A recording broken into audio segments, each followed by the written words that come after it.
ರಾಜ್ಯದಲ್ಲಿ ಮೊದಲ ಹಂತದ ಮತಯುದ್ಧಕ್ಕೆ ತೆರೆ ಬಿದ್ದಿದೆ. ಸ್ಟ್ರಾಂಗ್ ರೂಮ್ ಸೇರಿದಾವೆ 14 ಕ್ಷೇತ್ರಗಳ ಅಭ್ಯರ್ಥಿಗಳ ಭವಿಷ್ಯ. ಹಣೆ ಬರಹ ಜೂನ್ 4ಕ್ಕೆ ನಿರ್ಧಾರ ಆಗುತ್ತೆ. 14 ಲೋಕಸಭಾ ಕ್ಷೇತ್ರದ ಚುನಾವಣೆ ಮತದಾನ ಅಂತ್ಯ ಆಯಿತು. ಸ್ಟ್ರಾಂಗ್ ರೂಮ್ ಅನ್ನು ಸೇರಿದ್ದಾವೆ EVM ಮಷಿನ್ಗಳು. 4ರವರೆಗೂ ಕೂಡ ಕಾದು ನೋಡಬೇಕು ಈಗ ಏನೇನಾಗುತ್ತೆ ಅಂತ. ಮತದಾನದಲ್ಲಿ ಮಂಡ್ಯ ಮೊದಲ ಸ್ಥಾನ, ಬೆಂಗಳೂರು ಲಾಸ್ಟ್. ಬಹುತೇಕ ಕಡೆ ಶಾಂತಿಯುತವಾಗಿ ಮತದಾನ ಮುಕ್ತಾಯವಾಗಿದೆ. ಚಾಮರಾಜನಗರ ಸೇರಿ ಹಲವೆಡೆ ಸಣ್ಣ ಪುಟ್ಟ ಗಲಾಟೆ ಗದ್ದಲಗಳಾಯಿತು. ರಾಜ್ಯದ 14 ಕ್ಷೇತ್ರಗಳಲ್ಲಿ ಒಟ್ಟು 69.23% ಮತದಾನ ಆಗಿದೆ. ಮಂಡ್ಯ ಹೈಯೆಸ್ಟು 81.48% ವೋಟಿಂಗ್ ಆಗಿದೆ. ಬೆಂಗಳೂರು ಸೆಂಟ್ರಲ್ ಬಹಳ ಕಡಿಮೆ 52.81% ವೋಟಿಂಗ್ ಆಗಿದೆ. ಇಲ್ಲಿ ನೋಡಿ, ಲಾಸ್ಟ್ ಟೈಮ್ ನಾವು ಗಮನಿಸಿದ್ರೆ 2019ರಲ್ಲಿ ಓವರಾಲ್ ಇದೇ 14 ಕ್ಷೇತ್ರಗಳಲ್ಲಿ 64% ಆಗಿತ್ತು. ಈಗೊಂದು 5% ಹೆಚ್ಚಿಗೆ ಆಗಿದೆ. ಅದರಲ್ಲೂ ಮಂಡ್ಯ ಲಾಸ್ಟ್ ಟೈಮು ಕೂಡ 80 ಕ್ರಾಸ್ ಆಗಿತ್ತು. ಈ ಬಾರಿ ಕೂಡ ಅತಿ ಹೆಚ್ಚಿನ ಮತದಾರರು ಬಂದು ವೋಟ್ ಮಾಡಿದ್ದಾರೆ. ಪ್ರಬುದ್ಧ ನಾಗರಿಕರು, ಜವಾಬ್ದಾರಿಯುತ ಪ್ರಜೆಗಳು ಅನ್ನೋದನ್ನು ಮಂಡ್ಯ ಜನರು ಮತ್ತೆ ಪ್ರೂವ್ ಮಾಡಿದ್ದಾರೆ.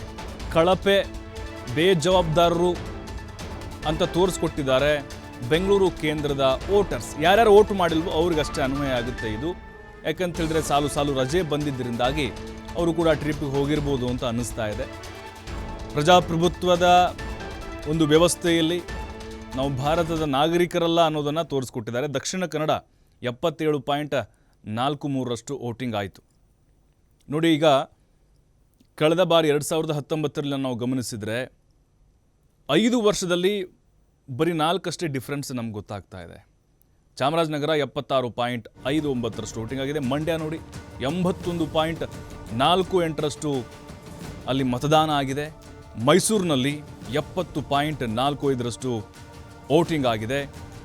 ಜೊತೆಗೆ ಉಡುಪಿ ಚಿಕ್ಕಮಗಳೂರಿನಲ್ಲಿ 76.82% ವೋಟಿಂಗ್ ಆಗಿದೆ. ತುಮಕೂರಿನಲ್ಲೂ ಕೂಡ 77.70 ಲಾಸ್ಟ್ ಟೈಮ್ ಆದಂಗೆ ಇಲ್ಲಿ ವೋಟಿಂಗ್ ಆಗಿದೆ. ಈ ಬಾರಿ ಬೆಟರ್ ಅಂತ ಹೇಳ್ಬೋದು. ಕೋಲಾರದಲ್ಲಿ 78, ಲಾಸ್ಟ್ ಟೈಮ್ 77 ಆಗಿತ್ತು, ಈಗ 78 ಆಗಿದೆ. ಕೋಲಾರ ಜನ ಕೂಡ ವೋಟ್ ಮಾಡಿದ್ದಾರೆ. ಚಿಕ್ಕಬಳ್ಳಾಪುರದಲ್ಲೂ ಅಷ್ಟೇ 76.82% ವೋಟಿಂಗ್ ಆಗಿದೆ. ಬೆಂಗಳೂರು ಗ್ರಾಮಾಂತರ ಯಾಕೋ ಸ್ವಲ್ಪ ಕಡಿಮೆ, ಲಾಸ್ಟ್ ಟೈಮ್ 62 ಇತ್ತು, ಏರಿಕೆ ಆಗಿದೆ, ಬಟ್ ಕಡಿಮೆ ಇದು ಬೇರೆ ಹೋಲಿಸಿದರೆ ನಾವು ಕ್ಷೇತ್ರಕ್ಕೆ 67 ಆಗಿದೆ. ಬೆಂಗಳೂರು ಉತ್ತರ ಬರೀ 54, 60 ಆಗ್ಬೋದಾಗಿತ್ತು. ಬೆಂಗಳೂರು ದಕ್ಷಿಣ ಬರೀ 53, ಲಾಸ್ಟ್ ಟೈಮು ಅಷ್ಟೇ 53. ಈ ಬಾರಿ ಕೂಡ ಬೆಂಗಳೂರು ದಕ್ಷಿಣ 53% ಆಗಿದೆ. ಬೆಂಗಳೂರು ಸೆಂಟ್ರಲ್ ಬಹಳ ಕಡಿಮೆ, ಕಳಪೆ ಬೇಜವಾಬ್ದಾರಿ 52.81. ಚಿತ್ರದುರ್ಗದಲ್ಲಿ 73.11% ವೋಟ್ ಆಗಿದೆ. ಜೊತೆಗೆ ದಕ್ಷಿಣ ಕನ್ನಡದಲ್ಲಿ 77.43% ಜನ ಮತದಾನವನ್ನು ಮಾಡಿದ್ದಾರೆ. ಮತದಾನ ಅನ್ನುವಂಥದ್ದು ಪ್ರತಿಯೊಬ್ಬರ ಜವಾಬ್ದಾರಿ, ಆದ್ಯ ಕರ್ತವ್ಯ, ನಮ್ಮೆಲ್ಲರ ಹಕ್ಕು. ಅಲ್ಲಿ ನಾವು ಉತ್ತಮ ನಾಯಕರನ್ನ ಆಯ್ಕೆ ಮಾಡಿಕೊಳ್ಳೋಕ್ಕೆ ಒಂದು ಒಳ್ಳೆಯ ಅವಕಾಶ ಇತ್ತು. ಆದರೆ ಅದನ್ನು ಸಾಕಷ್ಟು ಜನ ಮಿಸ್ ಮಾಡ್ಕೊಂಡಿದ್ದಾರೆ.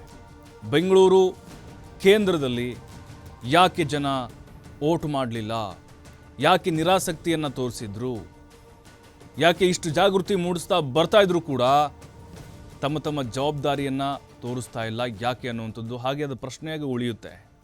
ಇವರಿಗೆ ಸಾಕಷ್ಟು ಕಾನೂನುಗಳನ್ನು ತರಬೇಕು, ಇವರು ವೋಟರ್ ID ರದ್ದು ಮಾಡಬೇಕು, ಸೌಕರ್ಯಗಳು ಸೌಲಭ್ಯಗಳು ತಲುಪಬಾರ್ದು, ಈ ರೀತಿಯಾದಂಥ ಕೂಗು ಜಾಸ್ತಿ ಆಗ್ತಿದೆ ಯಾರೆಲ್ಲ ವೋಟ್ ಮಾಡಲು ಅಂಥವರ ವಿರುದ್ಧ. ಮತ್ತಷ್ಟು ಮಾಹಿತಿ ಶಿವಕುಮಾರ್ ನೀಡ್ತಾರೆ. ಶಿವಕುಮಾರ್, ವೋಟ್ ಪರ್ಸೆಂಟೇಜ್ ನೋಡ್ತಾ ಇದ್ದೀವಿ, 2019 ಹೋಲಿಸಿದರೆ ಒಂದು 4ರಿಂದ 5% ಹೆಚ್ಚಿಗೆ ಆಗಿರ್ಬೋದು ಅಷ್ಟೇ. 5 ವರ್ಷದಲ್ಲಿ ಇಷ್ಟೇ ಡಿಫ್ರೆನ್ಸಾ? ಈ ಬೆಂಗಳೂರು ಉತ್ತರದಲ್ಲಿ, ಕೇಂದ್ರದಲ್ಲಿ, ಸೆಂಟ್ರಲ್ಲಿ ಎಲ್ಲವೂ ನೋಡ್ತಾ ಇದ್ದೀವಿ, ಬಹಳ ಕಳಪೆ ಬೇಜವಾಬ್ದಾರಿ, ಯಾಕೆ ನಿರಾಸಕ್ತಿ?